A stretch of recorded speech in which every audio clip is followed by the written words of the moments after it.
घरेलू लड़ाई झगड़े पर अपनी बीवी को बेरहमी से पेट्रोल डालकर आग लगा दी। पेट्रोल छिड़क के आग लगा के किसी को कत्ल करना दहशतगर्दी का केस है। पुलिस और मुल्जिम की तरफ चलते हैं और जानते हैं कि असल हक़ाइक़ क्या। उर्दू पॉइंट की वीडियोस देखने के लिए हमारा चैनल सब्सक्राइब कीजिए और बेल के आइकन पर क्लिक कीजिए ताकि आप हमारी तमाम आने वाली वीडियो से बाखबर रह सकें। अस्सलामुअलैकुम नाज़रीन, उर्दू पॉइंट के साथ में आपकी मेज़बान हुमा खालिद। नाज़रीन, शेखुपुरा के थाना फैक्ट्री एरिया में हुई FIR नंबर 71/19/23 दर्ज। FIR के मुताबिक एक शख्स ने घरेलू लड़ाई झगड़े पर अपनी बीवी को बेरहमी से पेट्रोल डालकर आग लगा दी। नाज़रीन, उसके बाद उस औरत को हॉस्पिटल में लेके जाया गया। ज़ख्मों की ताब ना लाते हुए वो वफ़ात पा गई। मुल्ज़िम जो है वो ज़ेरे हिरासत है। पुलिस और मुल्ज़िम की तरफ चलते हैं और जानते हैं कि असल हक़ाइक़ क्या नाम है? मोहम्मद अबू बकर। क्या करते हो? मैं रिक्शा चलाता हूँ। शादी कितना अर्सा पहले हुई थी? मैडम शादी को 7 साल हो गए। 7 साल। बच्चे कितने हैं? बच्चे 3 हैं माशाल्लाह। क्या उम्र है बच्चों की? बच्चों की एक ही है 6.5 साल उम्र। वो बेटा है, उसकी छोटी बेटी है, उसकी उम्र है 3.25 साल, और उससे छोटी बेटी है, उसकी उम्र 2 साल है। ठीक है। 3 बच्चे भी हैं। जो बीवी है वो तुम्हारे रिश्तेदारों में से शादी हो के आई है या फिर पसंद की शादी है, बाहर से? मैडम वो अम्मी अबू की मर्ज़ी से हुई है शादी। रिश्तेदार है? नहीं, बाहर से। बाहर से। अम्मी अबू की पसंद? हाँ जी, उनकी। आप किसी और को पसंद करते थे? नहीं मैडम, मैंने नहीं किया आज तक। जब शादी हो गई है तो बीवी से बनी नहीं? मैडम अल्लाह का शुक्र है, उनके घर वाले भी इस बात के गवाह हैं कि मैंने अपने घर वालों से कई दफ़ा ना जैसा उसने बोला है उसको अलहदा भी लेके रहा हूँ। कभी गिरवी मकान लेके 1.5-2 साल अलहदा रहा हूँ, कभी किराए पे। उसके बाद अब वाला साहब फोत हो गए, फिर इसने बोला कि अबू से हिस्सा ले लेते हैं। मतलब वो तो चले गए दुनिया से, तो आप हिस्सा वगैरह लो, वो भी लिया। उसके बाद कारोबार किए हैं, पैसे थे काफ़ी, नुकसान काफ़ी हुआ मुझे। फिर ये जो जहाँ आप रह रहे थे ना बैठक में। अच्छा, बीवी से मतलब नाराज़गी नहीं थी? मैडम हर घर में होती है नाराज़गी मियाँ। लेकिन आपकी कुछ ज़्यादा ही लड़ाइयाँ नहीं थी? लड़ाई मैडम इसी बात से ही थी कि हम उधर बैठक में रह रहे थे। मैंने उनको बोला कि वालदा वगैरह से नाराज़गी थी उसकी सबसे। ठीक है। आपकी वालदा से नाराज़गी नहीं थी?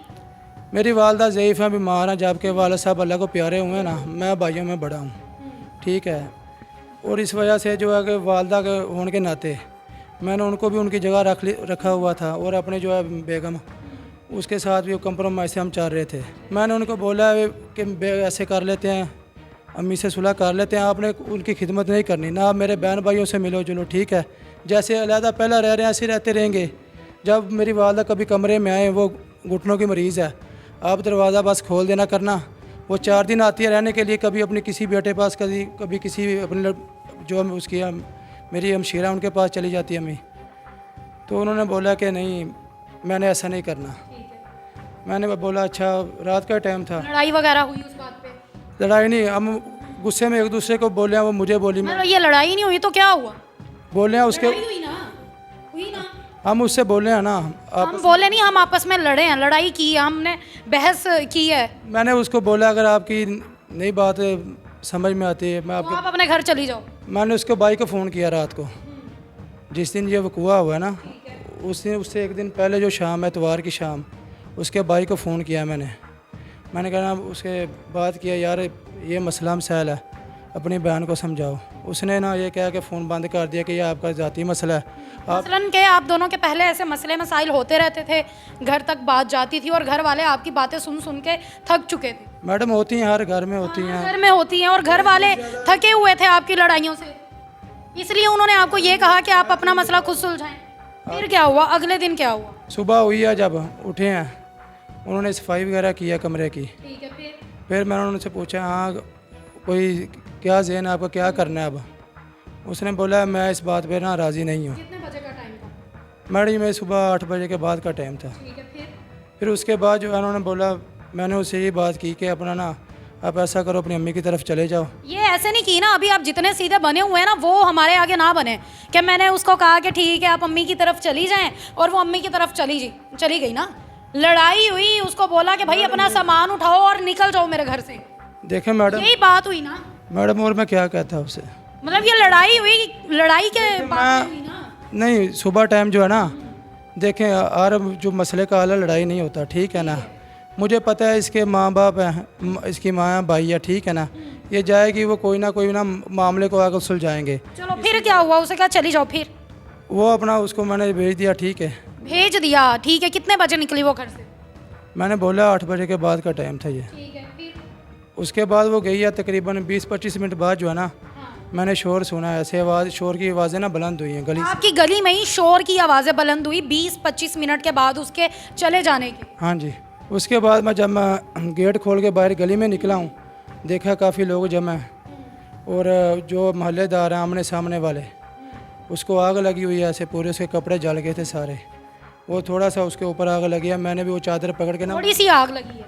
वो सारे जल गए थे ना कपड़े ऊपर, थोड़ा सा इधर बस रह गई थी आग जलती हुई ना, बकाया सारा जल गया था उसका हिस्सा। उसके बाद वो चादर पकड़ी है ऐसे ही ना, मैंने पकड़ उसके ऊपर डाल के उसको अंदर ले आया हूँ मैं। फिर कमरे में लेके आया, उसने बोला पक्खा चला दो, पक्खा चला दिया मैंने।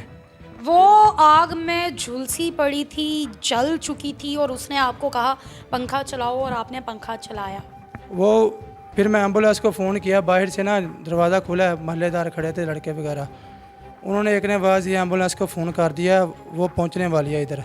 मैंने वैसे ही जो आधी कॉल हुई है उनके साथ 11 भाई वालों के साथ, वो उधर ही मैंने फ़ोन कट कर दिया। मैं अंदर आया, उसको बड़ी चादर देखना उधर ही बिठा दिया। 10 मिनट बाद जो है ना एम्बुलेंस वाले आ गए थे उधर, उनकी जो एक साथ लेडीज़ होती है एम्बुलेंस की, वो अंदर आई है। उन्होंने आके मुझे पूछा, मैंने कहा इधर आ जाए कमरे में। वो उधर गई है, उनको साथ बुरका पहनाया उन्होंने और साथ में फ़ौरन बोला एम्बुलेंस की तरफ लेके चले गए उनको। एम्बुलेंस में मैं छोटी बच्ची को अपने साथ पकड़ा, मैं भी बैठ गया। इतनी देर में किसी ने मोहल्ले से जो उनके कोई जानने वाला है, गांव की उधर से कोई लड़की है, वो भी उधर ही रहते हैं, उन्होंने फ़ोन किया। उसके मेरे ख्याल से वो भाई है जो और उसकी भाभी वो आ गए थे। वो एम्बुलेंस जो हमारी गली का आगे चौक है उधर रुकी है जाके, उधर से मैं उनकी जो है भाभी है उनको बोला आप इसके साथ आ जाओ, बच्चे दोनों पीछे और उनको मैं जाकर पकड़ता तो मैं भी आ जाऊँगा। तुम क्यों नहीं साथ गए मुझे ये बताओ? मैडम तुम्हारी बीवी नहीं थी? मेरी है थी मैडम। नहीं थी बीवी तुम्हारी? है थी। जल चुकी थी ना सारी? जी हाँ। जिंदगी और मौत में फंसी हुई थी ना? तुम्हें उस वक्त अपनी बीवी का ख्याल नहीं आया? मैडम ख्याल था, क्यों नहीं। कौन सा ख्याल था तुम्हें? और तुम कह रहे हो मैंने नहीं मारा, तुम्हारे खिलाफ क्यों एफआईआर दर्ज हुई? मैडम ये तो अब उसके बाद इसे पकड़वा दिया गया, ठीक है, ये बंदा थाने में मौजूद है, इन्वेस्टिगेशन चल रही है और ये मानने को तैयार नहीं कि हाँ मैंने अपनी बीवी को मारा है। नहीं मैडम मैंने नहीं ये किया। किसने किया है फिर? मोहल्ले वालों ने बताया होगा कुछ? उन्होंने ही उधर जो मोहल्ले में जो लोग जमा थे उन्होंने कहा इधर से ना अचानक शोर की आवाज़ बुलंद, जिन्होंने देखा है पूरी गली में किसी कुछ नहीं हुआ? उधर ही उन्होंने जो मोहल्ले वाले हैं ना उन्होंने ये बात मोहल्ले वालों ने बताई है कि इधर ही इसने ना आग लगाई, जब शोले बढ़ के उन्होंने देखा है। उससे पहले उस औरत पे किसी ने पेट्रोल छिड़का, माचिस लगी, ये किसी ने नहीं देखा और तुम्हारे घर से निकले हुए 20 से 25 मिनट हो चुके थे। रिक्शा चलाते हो ना? जी मैडम। घर से बाहर निकल के नहीं तुमने देखा कि देख लूं मेरी बीवी जा रही है या रिक्शा में छोड़ आते हैं उनको? इतनी ज्यादा लड़ाई हुई थी कि तुमने उसे छोड़ के आना भी नहीं समझा? सुने, मेरा रिक्शा बाहर ही खड़ा हुआ था। आपकी इतला के लिए अर्ज है, मेरा रिक्शा ना, हमारी इतला के लिए इसकी अर्ज है मैडम यही मैं कह सकता हूँ ना, मेरा रिक्शा ना मोहल्ले वालों को पता है कि मेरे दरवाजे के ना आगे खड़ा रहता है, ठीक है। मैंने जब सुबह ये बात हुई है ना, मैंने उसे ये भी पहले कहा है कि आपको रिक्शे में बिठाता हूँ, मैं उधर उतार देता हूँ, ऐसे नाराज़गी में कहा मैं। कहीं से तुम्हारी बात मैच हो रही है कहीं से? ये तुम्हें कहानी बनानी नहीं आ रही कि मैं कहाँ से कहानी पकड़ूँ, कहाँ से मैडम बना रहा है। किसने उसे आग लगाई? मैडम ये मुझे नहीं पता। आग किसने लगाई? लगी है बाहर उसे। चलो अच्छा, उसे हॉस्पिटल ले गए, तुम उतर गए, उतरने के बाद तुमने क्या किया? मैं आगे बच्चों को लेके, छोटे बच्चे का ऑपरेशन हुआ था, उसकी मेडिसिन वगैरह की हैं। वो छोटी जो बेटियां हैं उनको बाथ वगैरह उन्होंने किया है, उनको नाश्ता वगैरह करवा के फिर उसके बाद जो मैं, उसके भाई का फ़ोन है, मैं नहीं जा सका पीछे। अच्छा, ये नहीं जा सकता? उसके भाई का क्या फ़ोन है? उन्होंने बोला आप हॉस्पिटल गए हो, मैंने कहा उसको बच्चे को, मैंने कहा मेरे तो बच्चों को मैं संभाल रहा हूँ, बच्चों को रोटी दे दूँ, नहला दूँ, खिला दूँ, वो खुद नाश्ता कर लूँ, इधर बीवी मर रही है इस इंसान की और ये नाश्ते करने पे बैठा हुआ है। फिर फ़ोन आया, फिर उनको बोला मैं आ रहा हूँ हॉस्पिटल। तब क्यों जाना था? मैंने बोला बच्चों की, मैंने उसे बोला मेडिसिन वगैरह कर दिया, उनको बात वगैरह कर दी। उसके बाद फिर मैं नहीं जा सका और फिर मैं इधर आ गया। वो क्यों नहीं जा सके? बस फिर टाइम नहीं मिला। उसके बाद टाइम नहीं मिला या भाग गए? नहीं मैडम, मैं कहीं नहीं भागा, मैं उधर ही था। तुम्हारे घर से कोई बंदा नहीं गया? ना तुम्हारी माँ गई, ना बहन गई, ना भाई गया? मोहल्लों वालों ने बताया, किसी ने देखा है कि ये पेट्रोल पंप पे ना ये गई है खुद। पेट्रोल पंप घर से कितना दूर है? वो थोड़े फासले पे, कितने फासले पे? तकरीबन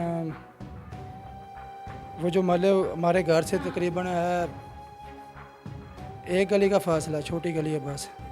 इतना फासला बताने में तुम्हें इतना टाइम लग गया? नहीं, उसको हमारे जो है ना 2-3 गलियाँ उधर, वो जिधर जो वीडियो वगैरह उन्होंने बोला ना उधर से देखी है, उन्होंने मंगवाई है। जब मैं इधर आ गया उन्होंने मुझे बाद में बताया आके। अच्छा, हाँ जी, वहाँ पेट्रोल पंप से लेके आई और आग उसने खुद को घर के बाहर लगाई, गली में लगाई है। गली में लगाई? हाँ जी, उसने खुद को खुद आग लगाई? हाँ जी मैडम। बच्चे उसके साथ थे? बच्चे वो हमसाए के घर थे साथ। एसएचओ थाना फैक्ट्री एरिया शाहिद रफ़ीक साहब इस वक्त हमारे साथ मौजूद हैं। इनसे जानते हैं कि इस केस के असल हक़ाइक़ क्या है। जी सर, मुझे बताइए। 4/12 को हमको थाने में ज़मान आके इतला देता है कि मेरी बहन जो है गुलशन, उसको तेल छिड़क कर आग लगा दी उसके खामन ने। जो हम पुलिस फ़ौरन मौके पे पहुंचती है, पता चलता है कि वो झुलस गई है। उसको फौरी तौर पे हॉस्पिटलाइज़ किया जाता है, शिफ्ट किया जाता है, शवाहद इकट्ठे किए जाते हैं। तो पता ये चलता है ये घरेलू झगड़ा है मियाँ बीवी का, काफ़ी अरसे से चल रहा है, उनकी नाचाकी चल रही है दोनों की, तो जिसकी वजह से ये वकूआ सरजद हुआ। पुलिस ने फौरी कार्रवाई करते हुए उसमें जो भी एविडेंस होती है हमने कलेक्ट की है, उसको फोरेंसिक जो भी चीज़ें मिलती हैं उसको PFSA के लिए हमने भेजी और उसको मुलज़म को अबू बकर को हमने गिरफ़्तार किया और इन्वेस्टिगेशन जारी है। अगर साबित हो जाता है तो इसके बाद इसे क्या सज़ा मिलेगी? क्योंकि एक कत्ल का जो तरीका था वो मेरे ख्याल से बहुत ही बेरहमी वाला था। पेट्रोल छिड़क के जो है वो कत्ल किया गया। जी, ये बड़ा ही सेंसिटिव केस है। 780 ये दहशतगर्दी का ये केस है। पेट्रोल छिड़क के आग लगा के किसी इंसान की जान लेना, कत्ल होना एक अलहदा बात है, और पेट्रोल छिड़क के आग लगा के किसी को कत्ल करना ये संगीनियत में आता है। 780 ये दहशतगर्दी का केस है, दहशतगर्दी ट्रायल है और इसकी सज़ाए मौत है। नाजरीन, सज़ा तो एसएचओ साहब ने आपको बता दी है, मगर मुलजिम जो है अभी मानने को तैयार नहीं, जबकि उसके खिलाफ जो शवाहद थे वो एसएचओ साहब बता रहे हैं कि इन्होंने इकट्ठे किए हैं, जिसके बाद उसे पकड़ा गया है, वरना वैसे उसे इन्वेस्टिगेशन में नहीं लाया गया। बाद में इसके साथ जो जो लोग मुलव्विस थे वो आगे फर्दर इन्वेस्टिगेशन के बाद उन्हें भी पकड़ा जाएगा और इसको सख्त से सख्त सज़ा जो है वो दी जाएगी।